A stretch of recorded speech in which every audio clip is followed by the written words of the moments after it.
kakak-kakak sekalian dan teman-teman semua yang sudah masuk di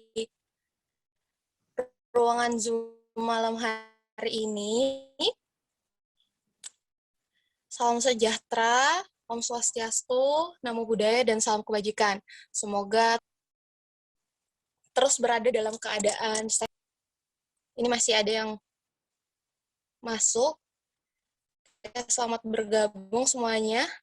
Saya lihat di sini partisipasinya bukan hanya perempuan, tapi ada juga laki-laki, dan laki-lakinya itu lebih dari kelas-kelas sebelumnya ya, Kak.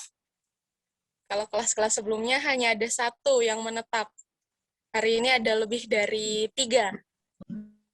Semoga bisa bertahan sampai pertemuan terakhir. Nah, sebelumnya, saya mau membacakan dulu tata tertib di kelas, yang mana kakak-kakak semua yang sudah hadir, mohon untuk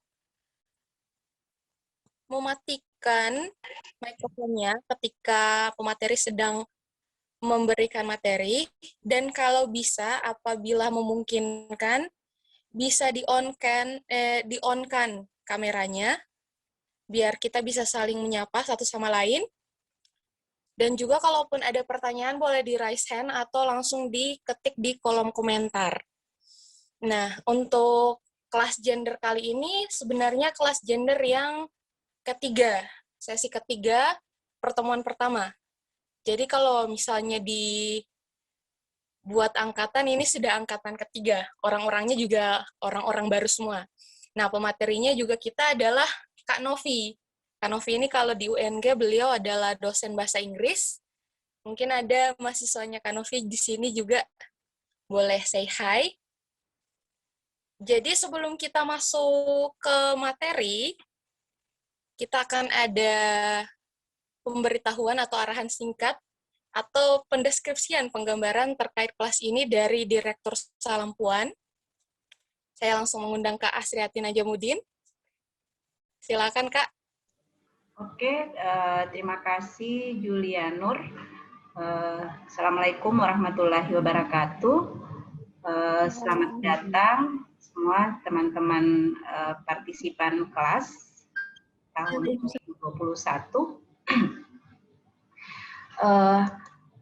Hari ini kita mulai kelas perdana, mungkin sudah disampaikan oleh ketua kelas. Jadi ketua kelas kita hari ini, ketua kelas kita itu Kaisah, cuman harusnya hari ini beliau memandu pertemuan ini.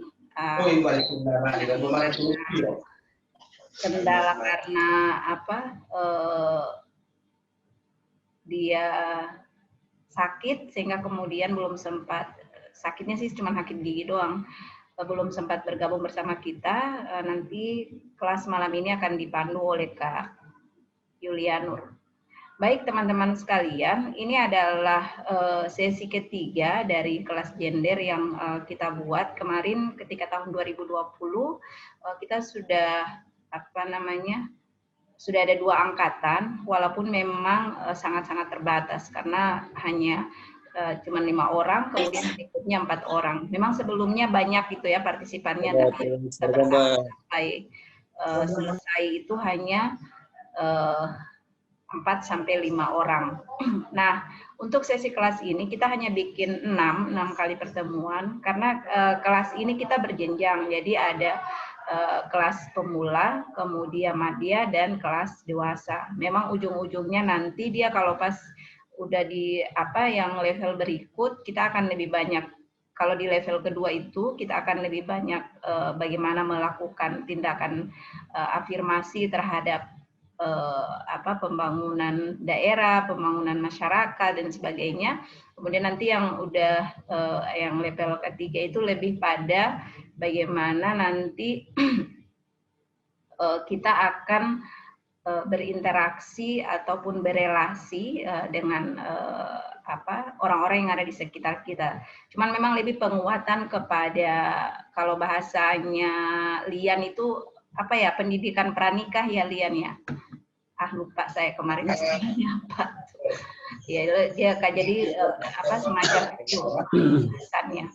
Nah, teman-teman sekalian, karena ini kita bikinnya hybrid learning. Hybrid learning ini dia perpaduan menggunakan fasilitas digital yang ada. Jadi kita gunakan dari Zoom, kemudian dari WhatsApp. Nanti ada kelas offline gitu. Nah, kelas offline ini nanti kita akan sesuaikan. Cuma memang di schedule-nya kita itu di akhir kelas nanti.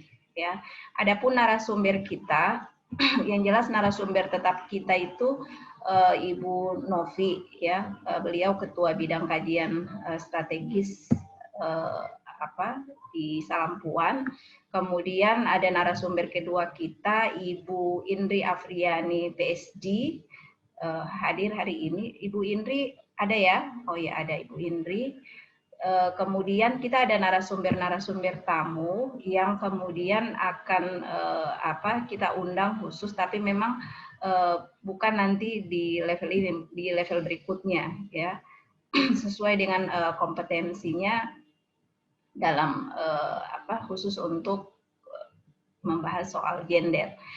Selain itu, teman-teman sekalian, selain di kelas gender ini, kami di Salampuan juga menyediakan kelas-kelas lainnya, dan salah satu benefit ataupun keuntungan teman-teman bergabung di kelas gender ini akan bisa mengakses informasi terkait kegiatan-kegiatan lainnya.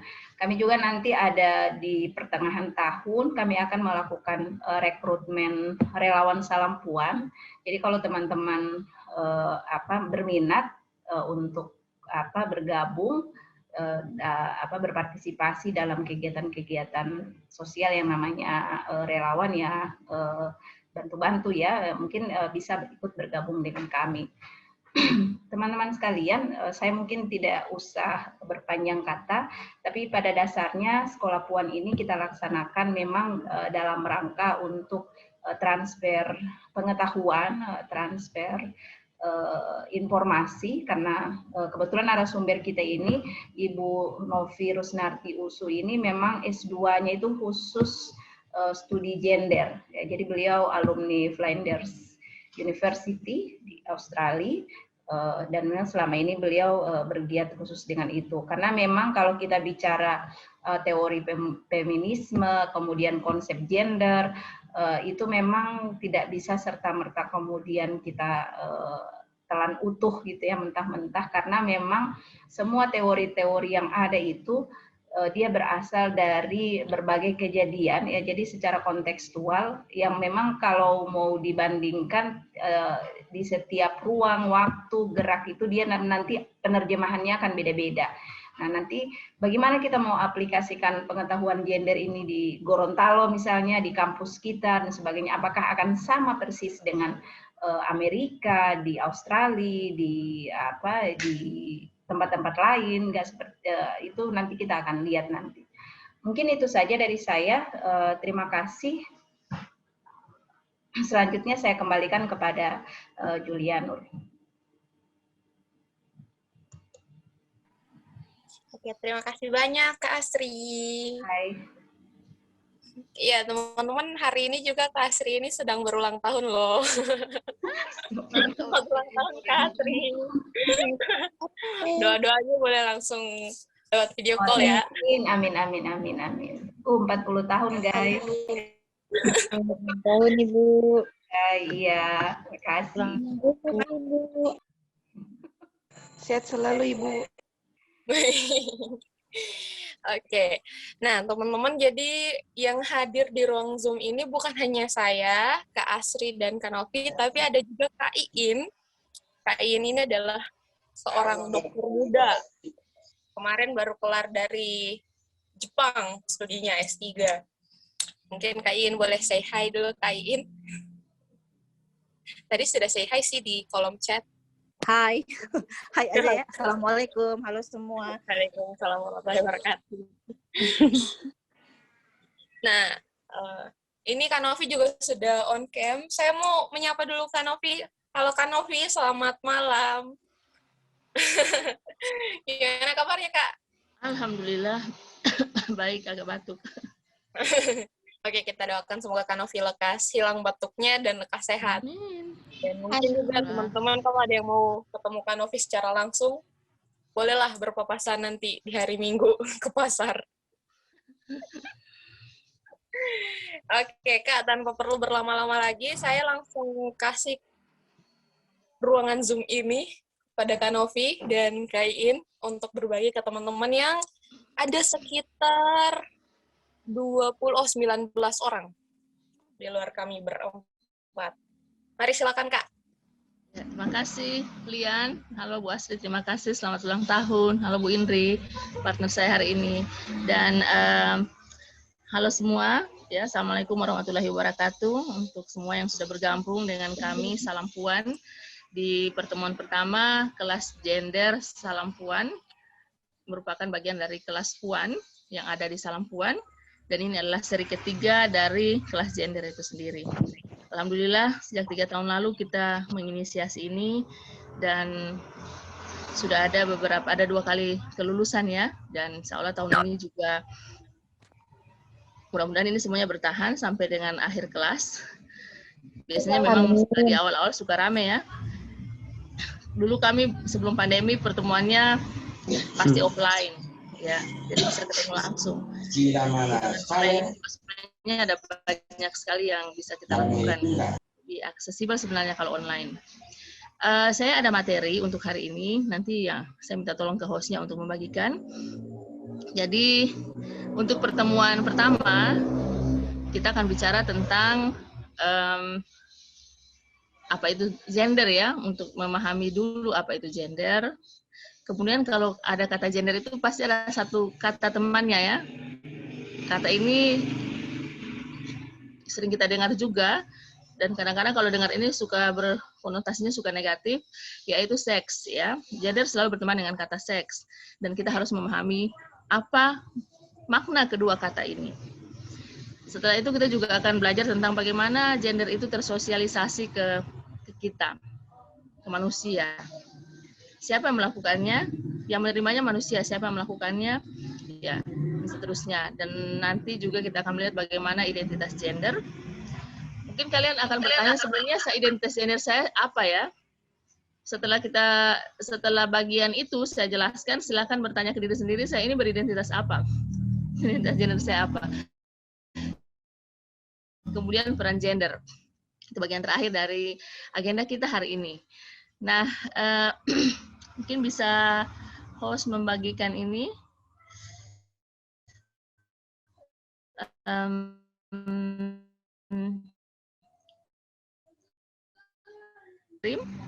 Saya kayaknya tidak bisa bagi ya. Saya tidak bisa share. Sambil menunggu. Bu Novi kayaknya bisa karena udah co-host. Ya. Bu Novi kayaknya bisa share karena sudah co-host. Oh iya, sebentar saya cek. Oh iya, bisa. Alhamdulillah. Bentar ya.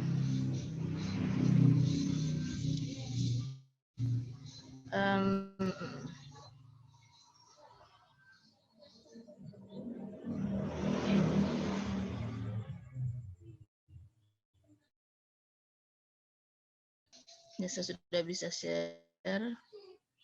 Syukurlah. Oke. Tadi ini sudah ya, slide 1 sudah. Selanjutnya untuk ya, ini tadi agenda kita welcoming class. Ya, let's talk about gender yang tadi saya sudah sampaikan. Lalu ada bagian sharing yuk ya, kita berbagi tentang apa yang sudah saya sampaikan, yang kalian sudah pernah baca ya, pengalaman kalian berhubungan dengan ini. Kemudian yang bagian terakhir what's next. Nah, ini ada peserta laki-laki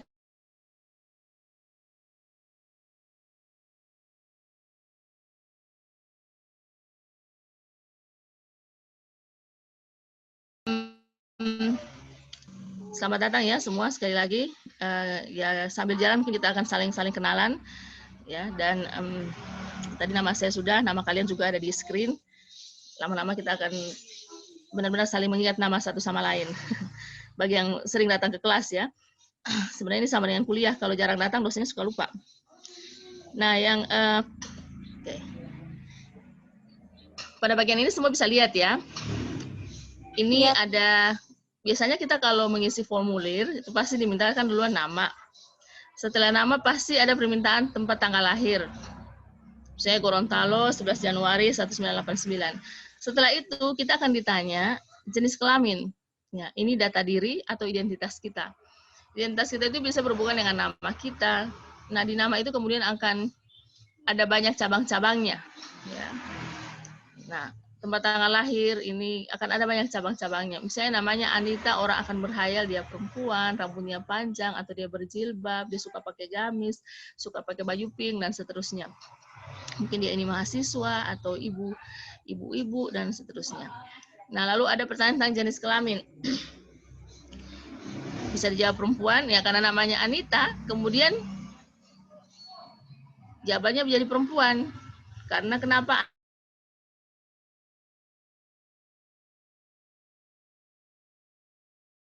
Biasanya yang ada muncul saat kalau kita mengisi form atau sebagainya. Nah, dalam versi bahasa Inggris juga ada name Anita, date of birth misalnya di sini. Lalu ada yang suka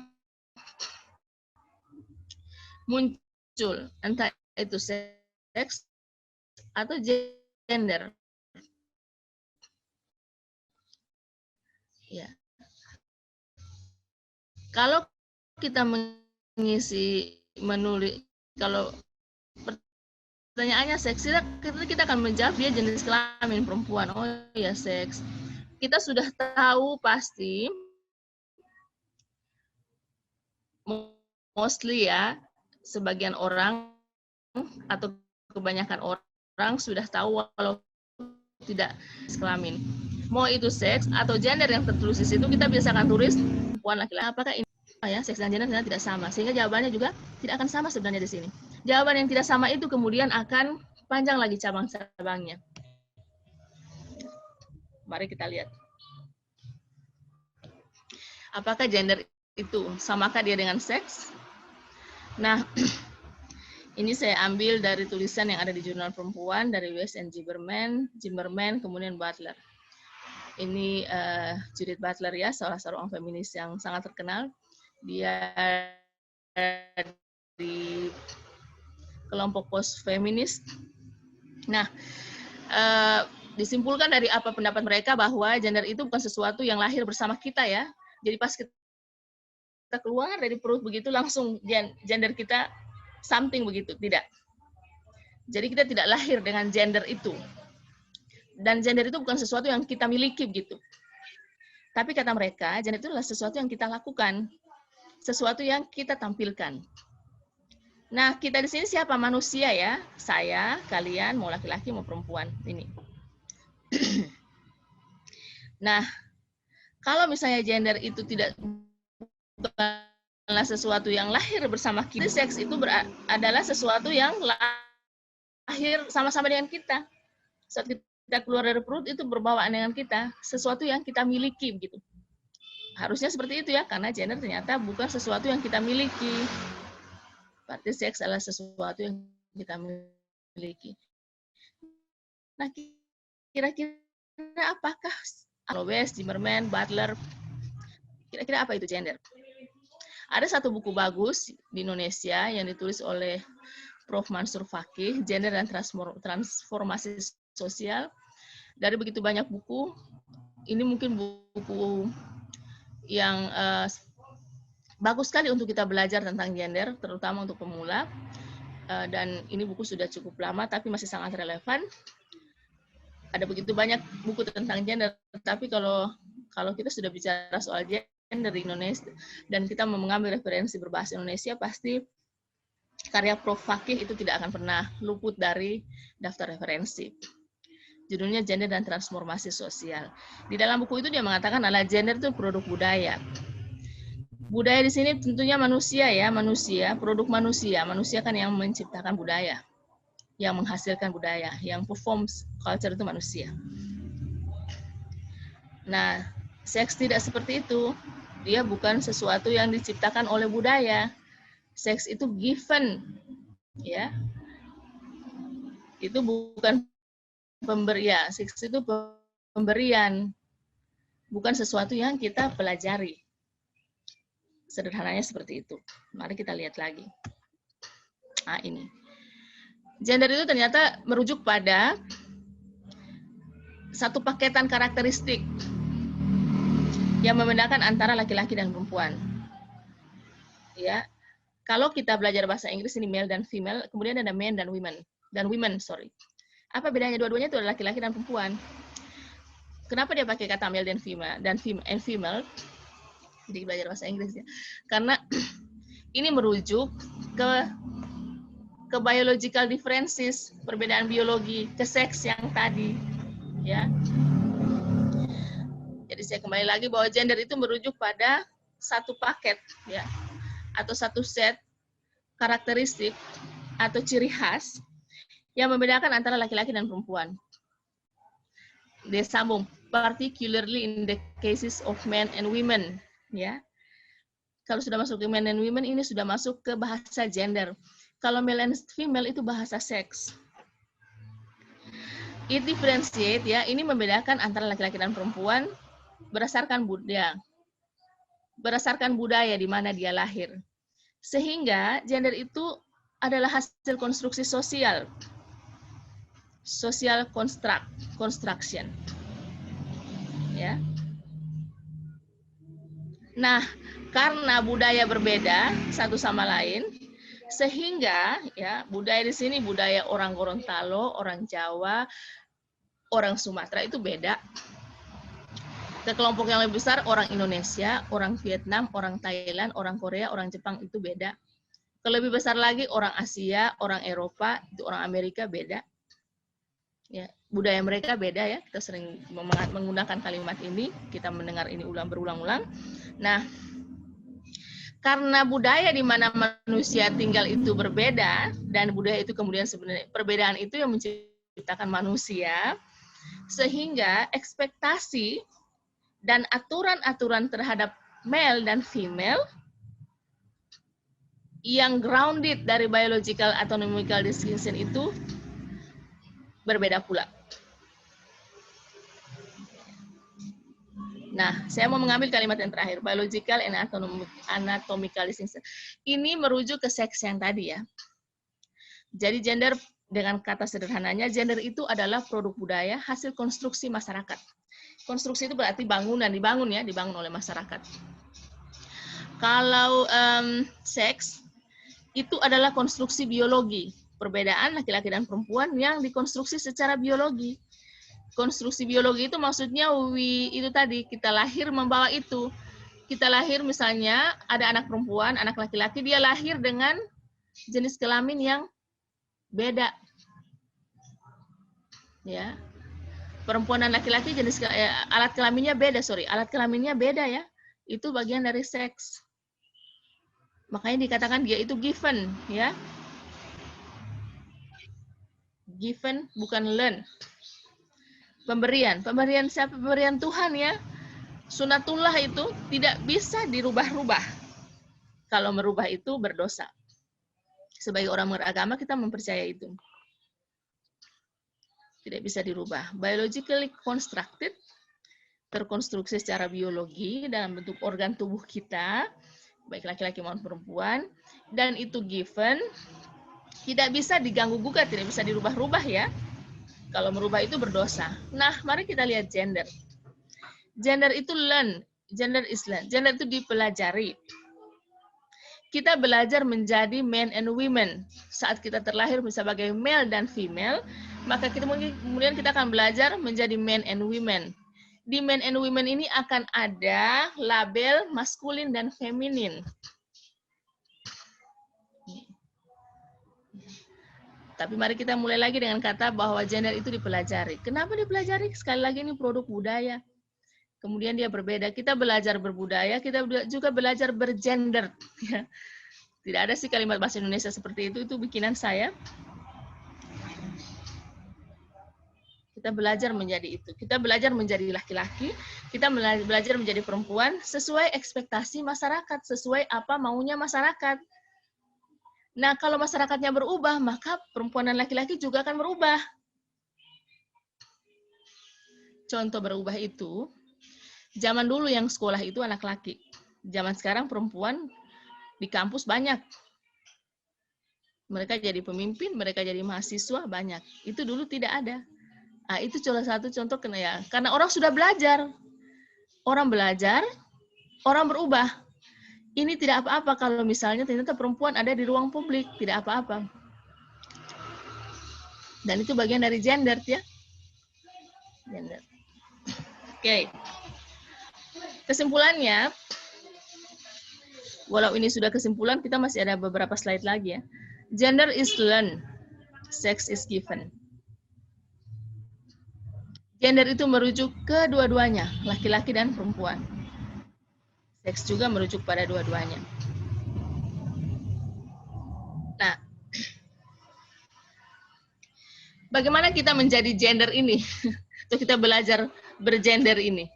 Bagaimana atau bahasa paling mudahnya bagaimana kita menjadi laki-laki, bagaimana kita menjadi perempuan? Belajar dari mana? Apa karena alat kelamin kita laki-laki perempuan, kemudian kita automatically belajar menjadi laki-laki dan perempuan? Tidak ya. Kita misalnya, oh ya, lahir begitu buka mata, ternyata, oh saya perempuan nih, alat kelamin saya perempuan. Satu hari nanti saya ini, dengan alat kelamin ini, kemudian dengan organ tubuh seperti ini, saya akan bisa hamil, melahirkan, dan menyusui. Ya. Tidak seperti itu, tidak serta-merta kita tahu ya, kita belajar. Lahir kemudian kita belajar, ada proses sosialisasi yang panjang. Dari mana? Melalui orang tua dan keluarga. Itu yang paling pertama sekali, fundamental. Ya, source itu yaitu orang tua dan keluarga. Orang tua, ibu, terutama ibu. Karena tidak seorang pun, termasuk bayi tabung ya, iya. Tidak seorang pun manusia lahir di muka bumi ini tanpa melewati, tanpa ibu ya, pasti. Kita manusia itu perlu meminjam rahim ibu untuk kita ada di muka bumi ini. Nah, masih di rahim itu kita sudah belajar menjadi laki-laki dan perempuan. Misalnya, kalau sudah tahu anak laki, maka semua peralatan bayi itu berwarna biru-biru atau hijau. Jarang sekali ada anak laki-laki yang kemudian dibelikan orang tuanya pink. Jarang sekali. Tadi teman saya beli, dia punya keyboard baru karena keyboard laptopnya rusak. Warnanya kuning, jereng sekali begitu. Saya tanya, kamu memang suka kuning, kenapa pilih kuning? Dia bilang begini ke saya, pilihannya hanya dua, kuning dan pink. Tentu saya ambil kuning, masa saya ambil pink? Ini kan bahasa gender ya. Memangnya ada masalah apa kalau dia mengambil pink? Tapi memang dia belajar pink itu bukan warna laki-laki, pink adalah warna perempuan. Dia belajar dari mana? Dari orang tuanya, dari keluarga, teman, guru, bacaan, tontonan, orang-orang di sekitar. Kita juga sama seperti dia. Kita belajar menjadi laki-laki dan perempuan, bergender itu melalui ini. Saat tumbuh kita bertemu teman, orang tua kita misalnya di rumah sangat equal. Tidak ada perbedaan warna, tidak ada sistem channeling, tidak ada verbal expression yang mengatur ya, mengarahkan otak kita bahwa ini laki-laki perempuan. Sangat-sangat ini netral begitu di rumah. Tapi kan kita tidak hidup di rumah selamanya, kita ketemu teman. Kita melihat teman kita anak perempuan, kenapa dia tidak pernah pakai baju warna hitam anak-anak? Dia selalu pakai pink, ya, pastel-pastel begitu. Sementara kamu mungkin di rumah diajarkan mau pakai baju warna apa bisa saja. Warna itu tidak belong pada salah satu jenis kelamin. Itu di rumah kamu, tapi kamu bertemu teman, kenapa teman ini seperti ini? Ya, karena dia belajar di rumahnya seperti itu, melalui orang tua dan keluarga. Lalu kita bertemu guru. Guru di sini ya, institusi pendidikan ya, ada bacaan, ada berbagai macam hal. Guru ini juga datang dengan produk budayanya, yang kemudian pasti saat dia mengajar, itu akan terbawa. Melalui bagaimana dandanannya, kalimat-kalimat yang dia sampaikan, bacaan pilihannya, buku-buku teks pilihannya. Itu kemudian akan merasuki otak kita, yang akan membentuk kita menjadi laki-laki atau perempuan. Tontonan ya, kita nonton dan seterusnya, game, dan tentunya melalui orang-orang sekitar kita. Jadi kita begitu penuh warna. Tinggal warna siapa yang akan dominan di sini. Apakah tetap warna orang tua atau kita kemudian berubah? Silakan tanya ke diri kalian masing-masing. Nah, sebenarnya tidak ada masalah tentang menjadi laki-laki, menjadi perempuan. It's okay. Dan ini memang sebenarnya, walaupun seks dan gender itu berbeda, satu dan satu given, gender itu dipengaruhi tetap dari seks yang berbeda. Apa sih ini? Menjadi laki-laki, menjadi perempuan itu didasarkan kemudian kita dilatih untuk menjadi perempuan dan menjadi laki-laki dalam proses sosial, itu karena bawaan konstruksi biologi tadi. Once your parents know, anak saya laki-laki, maka orang melalui misalnya genitalnya, dia akan, oh iya, maka dia harus seperti ini, karena dia anak laki. Kalau melihat, oh dia anak perempuan, maka dia harus seperti ini, dan seterusnya. Menarik kan? Sambil mendengarkan ini, kalian silakan mengingat-ingat diri kalian, orang sekitar kalian, bagaimana orang tua kalian. Nah, sampai di sini, ya setelah kita belajar, kita tahu kita belajar, kemudian muncul identitas gender. Identitas gender itu ditempelkan ke laki-laki dan perempuan. Kira-kira kalian ini beridentitas apa? Maka kita akan muncul di dua kata ini. Apakah beridentitas maskulin, feminin, atau gabungan keduanya?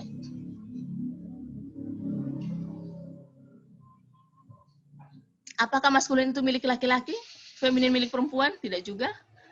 Apakah bisa dipertukarkan? Bisa. Apakah kalau itu bertukar, maka seks bertukar? Tidak. Kamu tetap punya alat kelamin kamu, misalnya kamu laki-laki dan kamu feminin, alat kelamin kamu tetap tidak berubah kok, tidak serta-merta abracadabra, kamu tiba-tiba suka pink, waktu kamu buka baju, sudah berubah, tidak.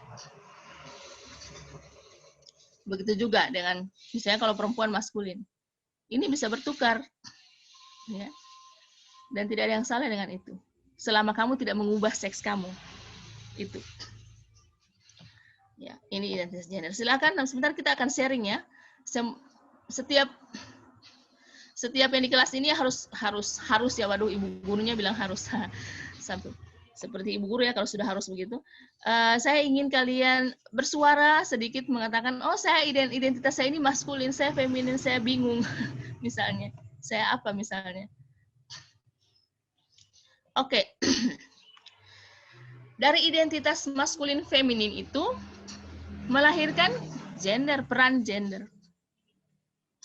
Dari biologi dulu ya, biologically constructed itu lahir dengan organ tubuh laki-laki, organ tubuh perempuan.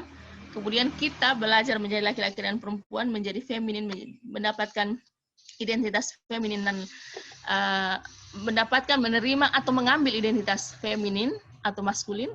Kemudian itu membentuk peran. Kalau yang feminin, maka perannya adalah sebagai ini.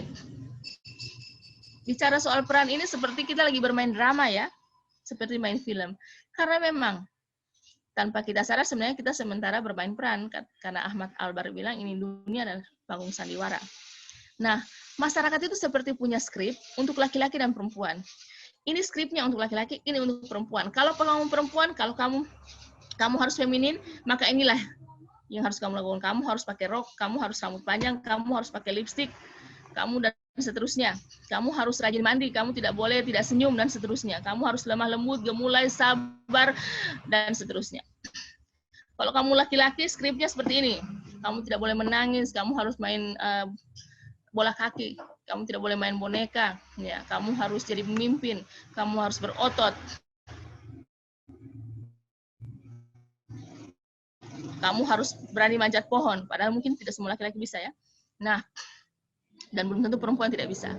Jadi seperti ada skrip ya untuk kita. Yang harus kita pelajari, harus kita perankan. Tapi apa kemudian bisa berubah? Bisa saja. Saat ada skrip itu kita setelah mengenal ada bacaan baru, kita merubah. Oh tidak, saya memilih skrip yang ditulis oleh masyarakat yang lain. Saya mau jadi seperti ini. Nah, melalui skrip itu ada peran yang diberikan kepada perempuan dan laki-laki. Lalu apakah ini masalah?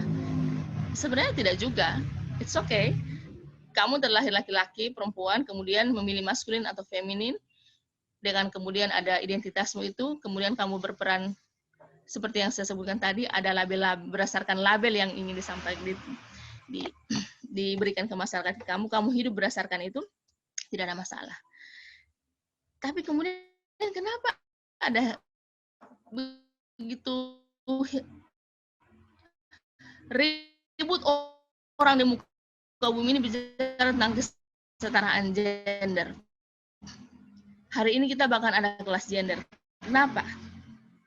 Kalau itu bukan masalah.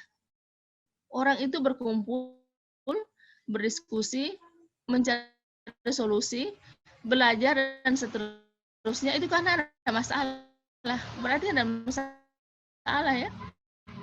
Karena ternyata identitas ini, ya, peran yang kita mainkan ini tidak sesederhana itu.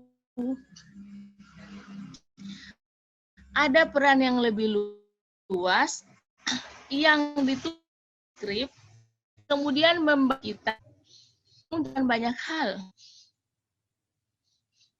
Padahal itu bukan sunatullah, itu bahaya.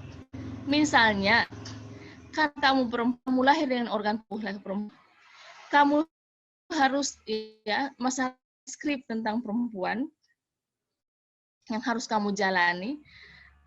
Saya sampaikan, tidak usah lama-lama ya, walaupun sebenarnya itu tadi sudah lama. Semoga belum bosan. Sekarang waktunya kita berbagi. Silakan untuk menyampaikan pikirannya, isi hati, bisa curhat juga, tapi tetap sesuai topik. Terima kasih. Ya, silakan teman-teman yang mau bertanya atau berbagi pikiran, keresahan, atau mau curhat juga boleh. Boleh langsung raise hand dan bertanya. Oh, Kak Lian, mungkin ini ya, kita mulai dari kalian dulu. Kita bicara soal identitas gender ini. Kalian, iya, kira-kira kamu mengidentifikasi diri kamu itu sebagai apa? Keduanya. Dengan label apa? Maskulin, feminin, dua-duanya? Iya. Yang dominan apa? Dominan. Kalau dari penampilan kayaknya feminin ya, karena kamu selalu pakai rok. Kata-katanya rok itu milik perempuan, katanya. Kalau dari penampilan kayaknya feminin, tapi kalau dari kelakuan dominannya sih maskulin juga sih, Kak. Oke, di sini menarik. Ini yang disampaikan tadi oleh Lian dan saya. Kalau penampilan feminin. Kenapa feminin? Oh, karena saya pakai rok. Lah, siapa yang bilang pakai rok itu feminin dan perempuan? Pelabelan di masyarakat itu, karena Kak. Masyarakat bilang bahwa yang pakai rok itu perempuan. Kita mengikuti itu. Ya. Ya.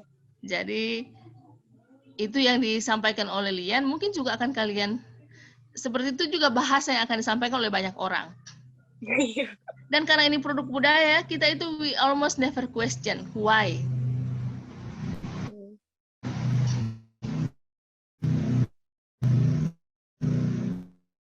Bahkan Kak, kalau misalnya teman laki-laki,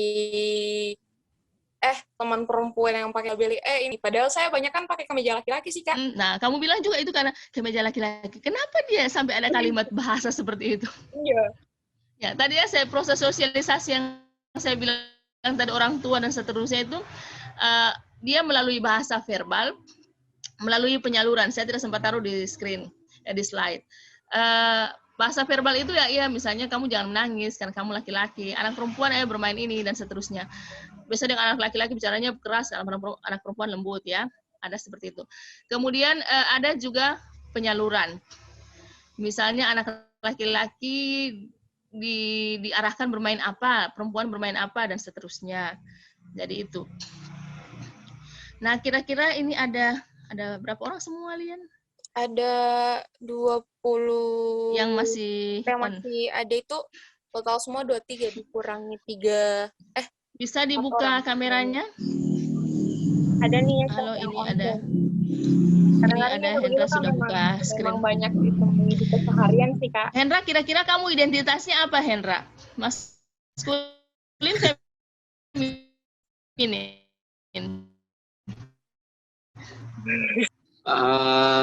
Bisa keduanya kayaknya. Kalau Bisa keduanya ya? penjelasan. Iya. Kalau saya memandangnya dengan kacamata budaya, ini mata saya soalnya budaya Gorontalo. Skrip yang saya baca selama ini skrip Gorontalo ya, membanya ini soalnya Hendra rambutnya agak panjang. Biasanya kan yang rambut panjang kan perempuan. Kenapa biasanya itu? Nah, ingat ada kalimat-kalimat saya yang selalu bias. Susah sekali untuk menghilangkan kalimat bias itu. Saya bilang ya, karena beberapa panjang kan biasanya untuk anak perempuan. Kenapa saya bilang begitu? Karena masyarakat saya membentuk saya memahami bahwa rambut panjang itu milik perempuan, bukan milik laki-laki. Padahal Hendra berambut panjang tetap laki-laki kan, Hendra ya? Tidak berubah. Iya. Yeah. Tapi kalau seterusnya mungkin laki, misalnya maskulin, bukan laki-laki, bukan perempuan, maskulin. Kita pakai kedua kata ini. Megawati? Ada Megawati? Fikrian, Nurhalisa. Bu, ini mau tanya ini yang tadi tentang maskulin Ya. dan Iya, ini silakan. apakah misalkan identitas maskulin itu misalkan seseorang ada yang memang memiliki identitas maskulin dan tanpa ada embel-embel yang lain atau sebaliknya begitu. Misalkan yang kalau misalkan identitas maskulin itu melekat kepada laki-laki, adakah yang laki-laki yang memang dia maskulin, entah itu sifatnya semuanya? Iya. Iya. Itu Ada banyak ya. Biasanya dominasi. Tapi tidak 100%. Tidak ada yang 100% ya. Dia dominan. Iya, berarti kalau dominan berarti tidak 100% kan? Berarti ada sisi femininnya yang lain juga, Bang. Ada, iya. Artinya berarti maskulin feminin itu tidak mutlak identitas melekat laki-laki dan perempuan ternyata dia tidak mutlak kan? Ya. Karena sekali lagi itu produk budaya. Dia susah mutlak karena yang membuat itu manusia yang tidak sempurna ya. Iya. Maka dia tidak akan bisa mutlak. Beda dong dengan seks tadi, jenis kelamin itu mutlak. Kalau once you were born, sekalinya kamu lahir sebagai laki-laki, kamu jangan rubah-rubah. Kamu jangan pergi cari operasi lah, dokter cari operasi kamu rubah, tidak bisa, berdosa. Oke, thank you Hendra. Megawati, kamu mengidentifikasi diri kamu sebagai dengan label apa yang dominan? Feminin atau maskulin? Kadang feminim, kadang juga maskulin. Jadi ada di antara dua-duanya itu ya? Iya. Kalau saya lihat kalau penampilan Mega sekarang, Mega itu berdasarkan apa yang saya pelajari dari budaya saya, bahwa Mega itu terlihat sebagai seorang yang feminin dengan label feminin. Kan ini hanya dari luar, kita belum mengenal sifat ini. Ya. Iya. Jangan-jangan misalnya Hendra ini yang sepertinya laki banget, tapi baru nonton drakor sedikit memang air matanya sudah tumpah ruah. Misalnya. Atau misalnya Mega yang kelihatan feminin. Ya, tapi sukanya nonton Smackdown. Misalnya kan, ya. Oke. Thank you. Fikrian, Nurhalisa tadi sudah kelihatan wajahnya, videonya sudah dibuka. Maaf, ini mungkin ada yang lagi rebahan, tiba-tiba saya menyebut-nyebut nama dan buru-buru harus pakai jilbab atau sisir rambut. Nurhalisa, Siti Suhartina, halo. Kamu mengidentifikasi diri kamu sebagai dengan label apa? Feminin atau maskulin? Feminim sih, tapi kalau dari pakaian ya kadang biasa kan itu kalau feminim ibaratkan pakai rok. Tapi kadang-kadang juga kalau moodnya pengen pakai celana, pengen pakai celana. Ya, tapi Apakah karena itu kamu juga pakai jilbab, maka berarti kamu tetap akan terlihat feminin ya. Iya. Karena jilbab itu ternyata hanya milik perempuan. Tapi di Arab kan laki-laki juga menutup kepalanya. Ini ada Nabi. Saya sengaja menyebut supaya jangan pikir wah cewek ini, tidak ya. Masih terlihat sangat fresh ya, glowing. Nanti ada kelas khusus untuk, sehingga di setiap pembicaraan soal gender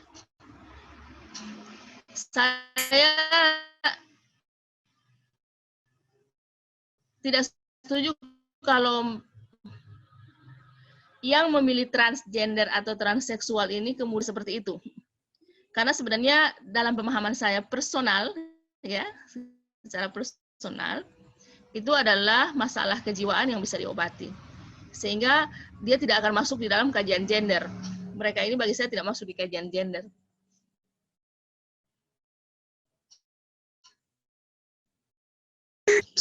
Psikolog.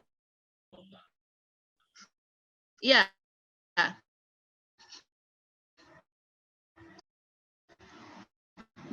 Itu masuk itu bisa seperti Oke. ada yang tapi Wahyu, ada yang laki-laki ya, secara organ tubuh dia laki, tapi kemudian dia feminin dalam artian bukan dalam hal ini ya, bukan dalam hal pakaiannya, penampilannya, yang kemudian ada kan pekerjaan dan seterusnya, tapi dia laki, penampilannya dia laki-laki, dan dia asli laki-laki begitu, maksudnya tidak trans ya, tidak posing begitu, cuman memang begitu. Kalau kita mengidentifikasi diri kita, sebenarnya kita melihat lewat bahasa juga sebenarnya masuk. Mega sudah berbagi suara di sini. Belum Mega ya, Mega Anastasia. Mega, kamu mahasiswa ya? Iya, Kak. Di jurusan mana? Saya jurusan biologi. Oh, Masya Allah. Kalau Wahyu? PGMI. Ya. Jurusan PGMI. Aduh, putus-putus. Kak, saya ingin mengajukan pertanyaan, ya, bisa? Oke, Wahyu. Ya, Mega, silakan Mega. Sebentar, Mega, sebelum kamu bertanya, saya mau tanya, identitas dominan kamu itu apa, Mega? Kayaknya ke maskulin ada, ke feminim juga ada. Kalau mungkin penampilan luar feminin ya? Ya, mungkin. Tapi kan setiap individu mempunyai identitas kedua itu. Tapi banyak yang tidak sadar.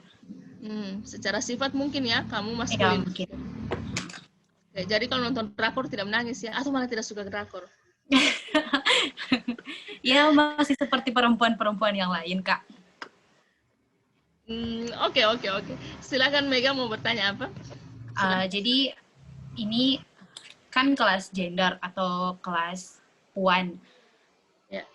Di sini saya memandang kelas ini sebagai bentuk gerakan dari keresahan-keresahan yang perempuan rasakan dari pandangan stereotip atau stigma negatif yang lingkungan berikan kepada perempuan-perempuan. Nah, kemarin sempat ada Hari Perempuan Internasional atau Women Day Internasional. Saya sebagai salah satu perempuan yang merasakan keresahan dan diskriminasi yang saya dapatkan dari lingkungan saya, merasa bahwasannya di sini gerakan perempuan tidak terlihat. Gerakan perempuan yang saya lihat hanyalah kajian, diskusi yang membuat pamflet, kemudian disebarluaskan, dan yang ada di dalam room itu hanya 11 orang. Dan 11 orang itu kita tidak bisa menjamin 11 orang itu benar-benar mengikuti kajian itu dari awal sampai selesai. Nah, gerakan yang saya maksud itu, perempuan menuntut aksi nyata, yang dimana gerakan-gerakan seperti puisi atau teater tentang bagaimana perempuan dari dulunya ditindas, perempuan yang dari dulunya hak-haknya diabaikan, sampai sekarang pun perempuan haknya masih terbilang blur atau abu-abu. Nah, kenapa gerakan tersebut tidak ada? Itu. Maksudnya gerakan itu kan muncul dari kita sendiri sebagai perempuan. Nah, saya melihat bahwasannya gerakan perempuan di Gorontalo itu tidak terlihat, Kak. Jadi mungkin ada sedikit itu sama kakak sendiri. Oke. Terima kasih Mega. Ini menarik sekali ya. Saya belum pernah ada menanyakan ini dan ini penting sekali untuk kita kritisi kenapa. Mungkin Mega bertanya seperti ini karena ya kamu mengalami misalnya diskriminasi. Ya, tapi kamu tidak tahu mau bagaimana menghadapi diskriminasi ini. Saya harus bersuara seperti apa? Keadilan ini, saya mau keadilan, tapi bagaimana caranya? Saya harus kemana ini? Ya, dunia ini umurnya sudah sangat tua ya. Tapi gaung feminisme itu, gerakan ya, kamu menyebut gerakan perempuan besar-besaran di muka bumi itu nanti lahir tahun 1962. 1962 sudah selesai sudah selesai Perang Dunia I bahkan. Yang saya bisa katakan ya, itu baru sekali ya, recent sekali. Tahun 1962 itu kalau kita hitung sudah lama, tapi sebenarnya dia masih sangat fresh, masih baru, mengingat kalau kita compare dengan dunia yang sudah begini lama ada ya. Bumi ini sudah begitu lama ada manusia yang hidup di sini ribuan tahun, ya sudah milenial ketiga. Tapi ternyata gerakan perempuan besar-besaran itu hadir nanti tahun 1960-an di Amerika. Ada perjuangan yang lama sekali, kemudian itu ada suaranya. Dan dari suara itu, dari gerakan yang besar-besaran itu, sampai ke kita hari ini, yang kita nikmati hari ini. Kita bicara soal gender, kita ada di kampus, kita menjadi mahasiswa, kita menjadi dosen, kita menjadi pemimpin, karena dari gerakan tadi. Diawali dengan gerakan-gerakan kecil-kecil sebelumnya. Ada tahun 1948, 3 orang perempuan. Bahkan Elizabeth Cady Stanton itu, saking dia ingin mendobrak ini tradisional thoughts ini, pemikiran tradisional yang mengungkung perempuan, yang membuat perempuan diperlakukan tidak adil, dia sampai membuat Bible perempuan. Bible itu Injil ya. Women's Bible. Injil khusus perempuan. Karena dia merasa agama dijadikan alat untuk menguatkan dominasi laki-laki pada perempuan. Agama dijadikan alat untuk menindas perempuan. Zaman itu ya di Amerika. Sehingga dia merasa kalau agama yang sumbernya dari Bible itu digunakan untuk menindas, maka saya akan membuat Bible baru khusus perempuan. Cukup fenomenal tentu saya di masa itu. Tapi apakah ada langsung efeknya? Tidak juga. Tahun 1948 ya, 120 tahun kemudian baru ada gerakan besar-besaran.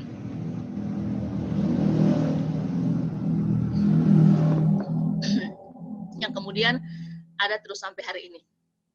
Kita sudah kemudian terbantu dengan teknologi. Hari ini kita bisa bertemu bicara soal gender.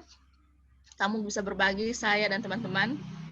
Kita bisa melihat bahwa banyak sekali masih ada ketidakadilan lewat teknologi seperti ini. Kita belajar. Nah, gerakan-gerakan ini ada, cuman memang tidak frontal. Ya. Gerakan terfrontal paling demonstratif di muka bumi itu hanya tahun 1960-an. Kamu kalau baca sejarahnya Mega, mereka itu sampai namanya membakar BH. Oh iya Kak, saya pernah dengar. Sampai muncul lesbianisme. Revolusi biologi asli anti laki-laki. Ada lesbian kontinum itu, ada revolusi biologi, ada separatisme, pemisahan laki-laki dan perempuan di zaman itu. Tapi kemudian bagaimana setelah itu? Makanya saya bilang tadi, gender itu culture ya, budaya, produk budaya. Ada efeknya, iya. Kemudian ada brands-brands feminisme itu lahir. Lalu apa efek gerakan itu? Salah satu efek gerakan itu di muka bumi ini hari ini banyak sekali negara yang punya undang-undang anti kekerasan terhadap perempuan. Kekerasan dalam rumah tangga. Itu salah satu produk dari gerakan itu. Jadi sebenarnya bergerak. Kita hari ini sementara bergerak. Dan kalau mau berubah, maka memang yang harus berubah itu kita. Pikiran kita harus berubah. Setelah pikiran kita berubah, kita harus ada aksi untuk berubah.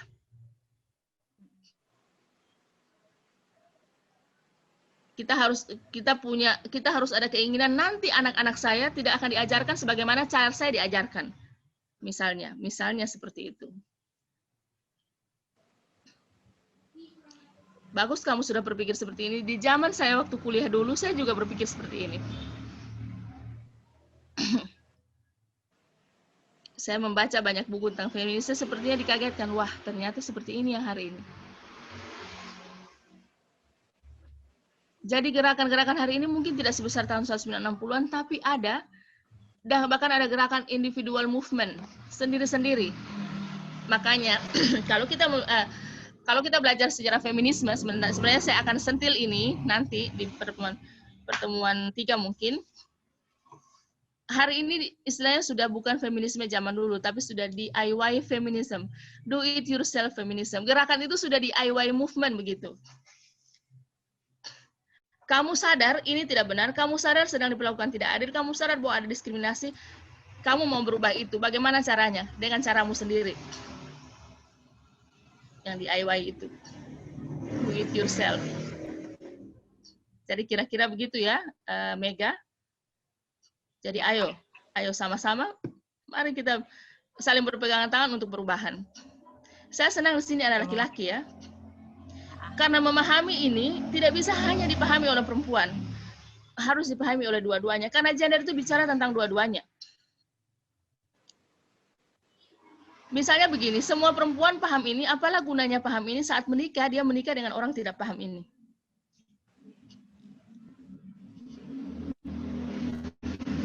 Jadi makanya di UNK itu sekarang ada 2 jurusan yang ada mata kuliah gender ya. Yang menurut saya mata kuliah gender ini harus diajarkan di semua jurusan. Ini harusnya elektif. Waktu saya kuliah di Australia, saya sekelas dengan berbagai mahasiswa dari berbagai jurusan karena ternyata mata kuliah di Women's Studies itu adalah elektif di semua jurusan. Sehingga mereka bisa kuliah.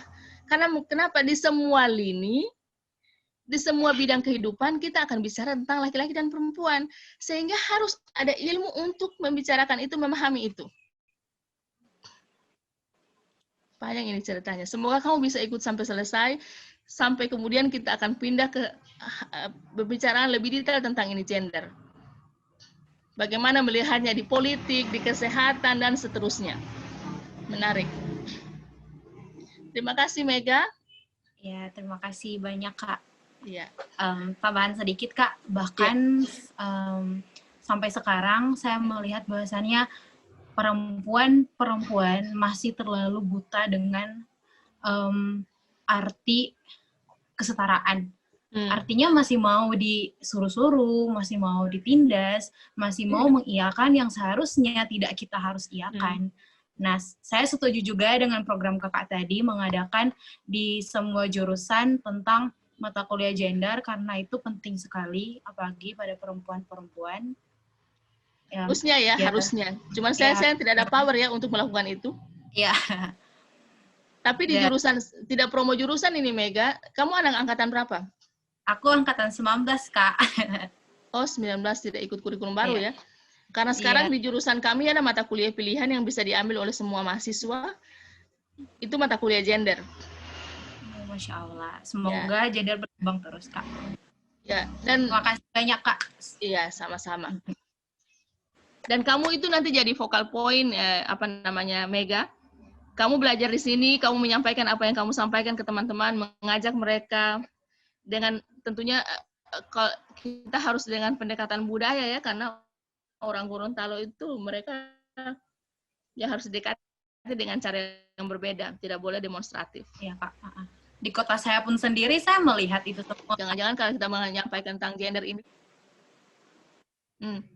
jangan, karena biasanya kalau kita menyampaikan ini orang akan bilang kita seperti pembangkang ya. Iya, Kak, membayangkan begitu, Kak. Tapi memang Terima kasih banyak, Kak. Oke, sama-sama. Ada lagi? Masih ada Kak, di kolom pesan ada banyak. Oh, Ini ada ada yang langsung ke saya. Ini ada pertanyaan dari Nazlia. Jika gender dan seks berbeda artiannya, mengapa kebanyakan orang menggunakan kata gender dibandingkan seks dalam konteks bertanya tentang identitas diri? Mungkin ini kayaknya Kak, kalau misalnya di Google Form atau mau ikut wawancara ditanya dulu kan, biasanya begitu. Bagaimana saya cara? Mungkin ini stop sharing dulu ya, supaya saya bisa lihat. Oh ya, sorry. Oke, it's okay. Sebentar, Nurhalisa. Sekalian saya baca saja, Lian ya. Soalnya kalau kamu yang baca putus-putus. Oh, oke, siap. Ya, di mana? Siapa? Nazlia ya. Jika gender dan seks berbeda artinya, mengapa kebanyakan orang menggunakan kata gender dibandingkan seks dalam konteks bertanya tentang... Ya, menarik sekali pertanyaan kamu, Nazlia.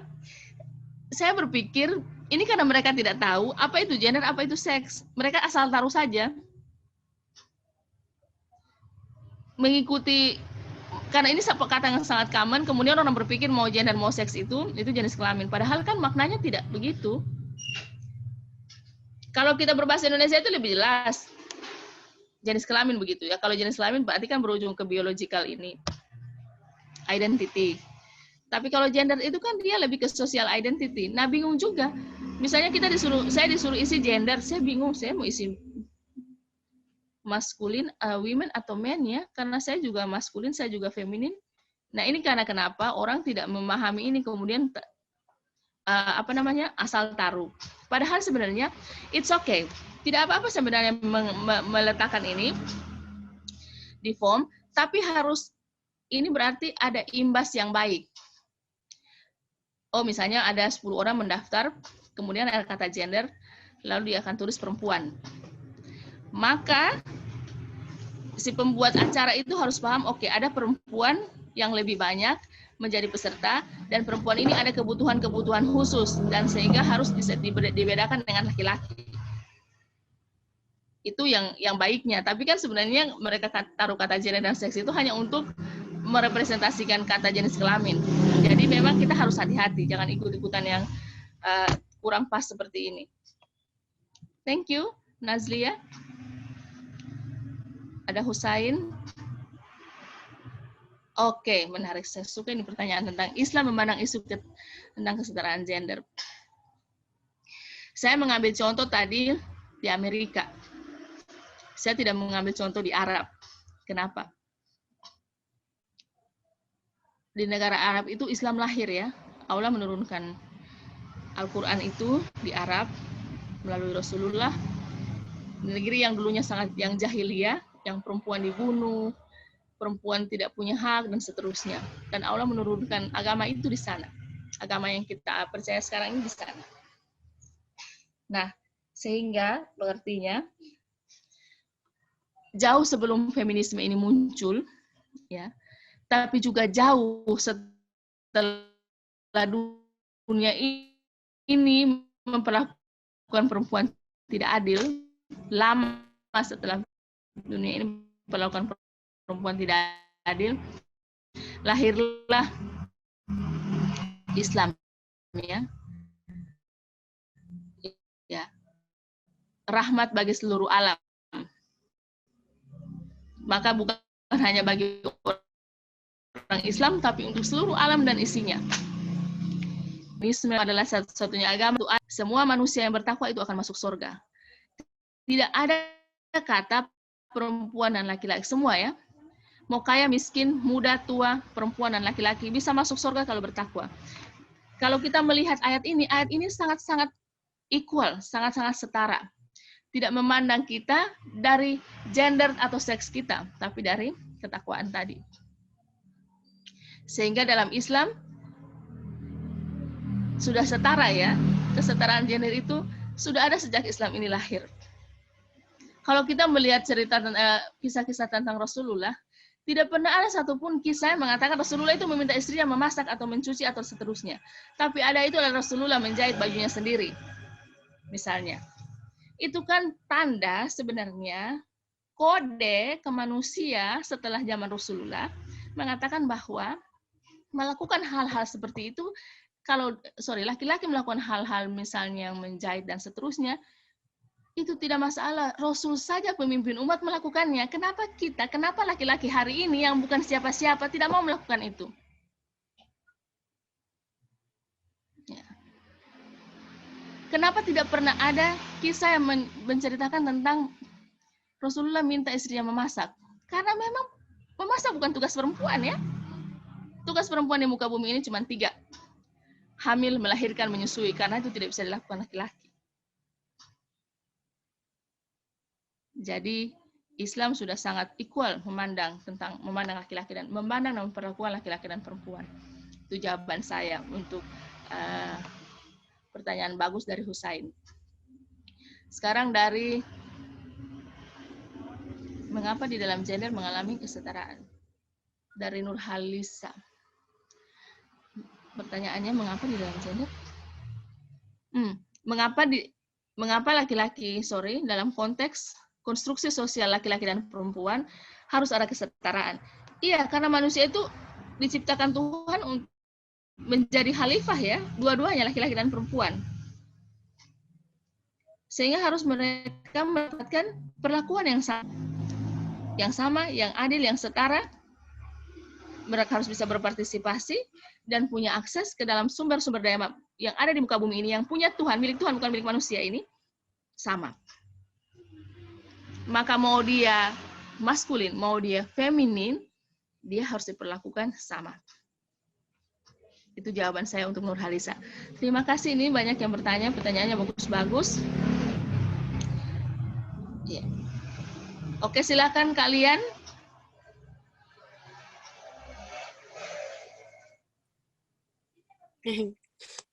Kak, sebenarnya ada pertanyaan lagi nih, cuman langsung di-direct ke saya. Oh, oke, sip. Pertanyaannya itu, belum lama ini ada berita tentang Aprilia Mangganang yang resmi menjadi laki-laki. Tanggapan Ibu bagaimana? Itu termasuk transgender atau bagaimana, Bu? Ya, yang saya bilang tadi kan, kalau sudah bicara trans itu adalah berhubungan dengan pemikiran kita pemikiran gender juga pemikiran dengan masalah psikologi ya. Saya sampai hari ini percaya ya, Tuhan itu menciptakan laki-laki dan perempuan itu. Kalau dia terlahir laki-laki maka dia sampai mati dia laki-laki. Kalau dia terlahir perempuan dia sampai mati perempuan. Tidak ada cerita tentang pertukaran seperti itu. Kalau misalnya laki-laki yang secara ini dia mengatakan bahwa saat dia lahir dia berjenis kelamin laki-laki, tapi kemudian sangat dominan sifat femininnya, kemudian yang berubah, itu sebenarnya pemikiran yang tidak tepat. Itu ada masalah kejiwaan yang saya menganjurkan dia ke psikolog begitu, berdiskusi dengan orang yang paham tentang ilmu itu. Jadi itu tanggapan saya tentang berita itu ya.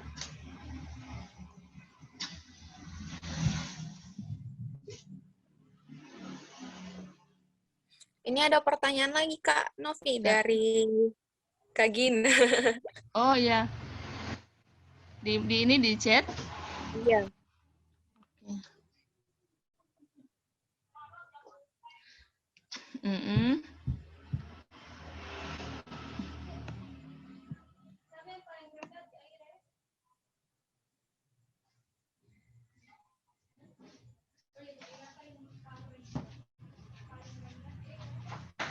Oh iya, menarik ini. Ini juga buat semua yang belum menikah ya. Nanti insya Allah mungkin ingin menikah, kemudian menikah dan punya anak. Nah, seru juga ini.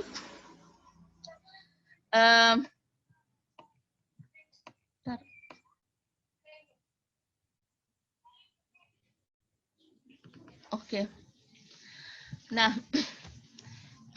ya, zaman saya, ya anak saya juga sebenarnya ya benar-benar. Saya punya anak laki-laki dan perempuan. Menarik ini ya, anak-anak ini kan sebenarnya bisa jadi seperti laboratorium kita ya, untuk kita melihat bagaimana sejauh mana tingkat pemahaman kita dan bagaimana praktek kita tentang saat kita bicara soal gender, saat kita punya anak laki dan perempuan.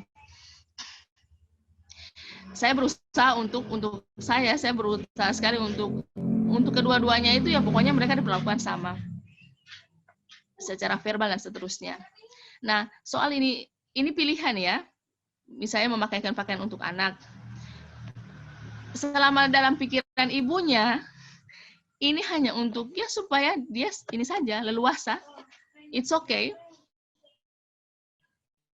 Kan Mama Nabiga kan tidak berpikir ya, Gina tidak berpikir oh ya karena dia laki perempuan maka dia harus tidak berpikir seperti itu. Itu kan hanya pemikiran orang lain yang tidak paham dengan kenapa tujuannya dia dipakaikan terus-menerus celana. Ya, menurut saya juga anak kecil sebaiknya seperti itu supaya mereka gampang. Karena anak kecil suka panjat-panjat. Coba bayangkan kalau pakai roknya panjang lagi, wah. Itu anak kan bukan boneka yang diam begitu. Nah, tapi memang sekali lagi kita tidak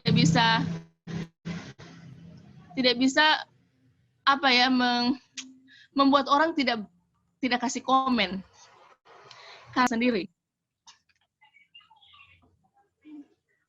Satu hari nanti mungkin kalau Nabiga cuma pakai rok, mungkin ada yang komen lain lagi. Dan seterusnya. Jadi intinya kalau menurut saya sebagai orang tua, selama dalam pemikiran, selama yang kita lakukan itu tidak melanggar hal-hal yang sangat dasar, it's okay. Apalagi cuma soal berpakaian. Ya walaupun pasti akan mendengar berbagai macam hal, muncul ya orang komen lah dan seterusnya. Karena kita masih di Gorontalo, masih di Indonesia, jadi banyak sekali orang sayang dan jadi kira-kira itu ya Gina. Jadi ya silahkan, it's okay. Kalau saya tidak peduli.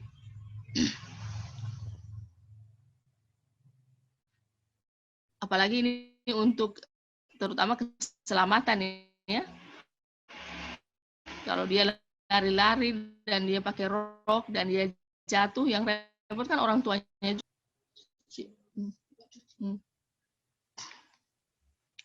Thank you. Nah, saya ada masukan juga. Mungkin ini soal tadi pertanyaan April itu si April ya. Saya tidak terlalu mengikuti ceritanya April itu, saya cuma dengar sekilas. Tadi itu pun teman mention. Dan saya tidak mau ambil pusing karena sekali lagi saya tidak di aliran itu. Jadi saya tidak terlalu memedulikan orang yang tiba-tiba memilih jalan laki-laki dan perempuan. Kenapa mereka harus diributkan ya? Semakin mereka diributkan, seakan semakin menguatkan eksistensi mereka bahwa mereka melakukan itu benar. Nah, jadi saya tidak terlalu mengikuti ceritanya, tapi kalau ternyata dia berubah seperti itu, sekali lagi jawabannya seperti yang saya sampaikan. Entah bagaimana ceritanya sampai dia berubah ya. Apa karena saya tidak mau menanggapi lebih jauh karena saya belum pernah baca dan bahkan tidak mendengar secara jelas tentang kenapa dia sampai seperti itu. Biasanya kan orang ada sejarahnya dan seterusnya dan seterusnya. Jadi kira-kira ini ya. Ada lagi? Lian? Sudah tidak ada yang private chat? Atau ada yang mau share lagi? Silahkan. Pengalamannya bagaimana? Dengan orang tua bagaimana? Apakah kalian juga dibuatkan skrip menjadi perempuan atau laki-laki? Kemudian harus mengikuti itu? Atau mungkin di keluarga itu sangat netral. Walau itu mungkin sangat jarang di Gorontalo ya. Kalau kamu sendiri Lian bagaimana? Kalau saya sendiri Kak, kalau di rumah selagi kamu tahu apa yang kamu gunakan dan kamu bertanggung jawab dengan itu, silakan lakukan. Ya. bagus ya kalau ada punya orang tua seperti itu, ya syukur, karena ada juga yang tidak seperti itu. Tapi makin kesini kan makin canggih, orang tua juga makin belajar, jadi makin terbuka pemikirannya, makin komunikatif, ya. Jadi harapannya juga besok-besok nanti akan lahir generasi-generasi yang responsif gender. Dan kalian ini, ya. Ini ada pertanyaan, mungkin pertanyaan terakhir ya sebelum kita tutup. Ya mau 10 juga. Saya ingin bertanya bagaimana mengajak ataupun mengatasi kalau ada teman dan tidak sadar kalau dia itu tertindas, tapi malah menikmati atau mengiyakan hal tersebut. Ya, berarti oke. Nah, kalau ada yang seperti ini sekitar kita, ya, dengan cara yang nyaman untuk dia. Kalau kita langsung demonstratif, mungkin dia juga merasa, ini diri saya, ini hidup saya, terserah. Padahal kan kasihan. Tapi biasanya orang kalau dikasih tahu kan malah defensif begitu. Padahal yang terjadi ke dia itu sebenarnya hal yang salah. Jadi pelan-pelan disampaikan, misalnya, atau diajak ke pertemuan, dikasih bacaan, diajak berdiskusi tanpa untuk menggurui dia. Biasanya seperti itu antara teman ya. Lihat dia juga kondisi teman kamu yang paling mengenal teman kamu seperti apa. Saya dengan teman-teman saya, karena mereka tahu saya, pokoknya kalau saya pokoknya yang ada dalam pikiran saya sampaikan begitu. Jadi saya berbicara hal-hal yang saya baca, yang saya dengar dan seterusnya. Entah mereka mau dengar atau tidak, pokoknya kalau kita berkumpul itu yang saya sampaikan. Tapi kan kemudian lama-lama mereka tahu saya seperti ini, dan makin lama terbangun argumen-argumen itu terbangun, dan alhamdulillah ya banyak yang kemudian bisa sharing lebih terbuka, ya, jadi lebih paham tentang hal-hal, apalagi yang kita harapkan mereka juga paham, terutama sekali saat sudah menikah dan seterusnya, karena masa pacaran itu terutama masa remaja seperti kalian, masa-masa muda belum menikah, itu kan kadang-kadang kita bertemu dengan teman perempuan yang everything I do it for you begitu ke pasangannya, ke pacarnya. Sementara kita punya teman laki yang misalnya dia sangat dominan sekali pada pacarnya. Ini kan kadang-kadang membuat kita sangat gerah ya. Tinggal bagaimana kita harus ada aksi yang mau membantu mereka berdua, bukan hanya laki-laki dan bukan hanya perempuannya, tapi laki-lakinya juga. Kira-kira seperti itu ini ya. Usaha dicoba. Mudah-mudahan ada jalan dan itu bisa sesuai dengan harapan. Dan kalian yang ada di sini insya Allah bisa lanjut dan kemudian berbagi ilmu ini ke lebih banyak orang lagi. Supaya nanti kita akan hidup di masyarakat yang equal ya, yang menghargai keperbedaan laki-laki dan perempuan, yang memandang laki-laki dan memperlakukan laki-laki dan perempuan itu sama. Terima kasih untuk hari ini. Insya Allah untuk next-nya, next meeting kita akan bicara tentang gender bias. Pas tadi sudah ada yang bicara, ini ya, tanya ya, tentang gender bias. Nah, insya Allah next meeting saya mengambil topik let's challenge gender bias. Mari kita menantang gender bias ini. Oh ya. Karena kata challenge ini masih lagi jadi kata yang tren di IWD ya. I choose to challenge. Oke. Oh iya. Kak Novi, sebelum kita akhiri kelas malam hari ini, kita mau foto bersama dulu. Oke. Tapi boleh di-close dulu. Oh iya. Saya close. Oke. Kak Asri, silahkan mau foto dulu. Oh iya, saya mau wajah-wajah. Lagi on cam dulu ya, semua kameranya, karena kita mau foto bersama. Silakan on cam, masih banyak yang belum on cam. Silakan on cam dulu. Oke. Yang lainnya. Gak apa-apa. Bu Indri on cam dulu, Bu Indri. Sabar. Galau. Adinda, Nazlia. Oke, sudah pada siap semuanya? Kita bisa foto sambil tangan begini? Oke. Karena lagi IWD ya, bulan IWD. Ya, I choose to challenge. Kasri mungkin boleh tolong diberi aba-aba. Kasri. Belum itu. Nanti Umi yang lagi berulang tahun.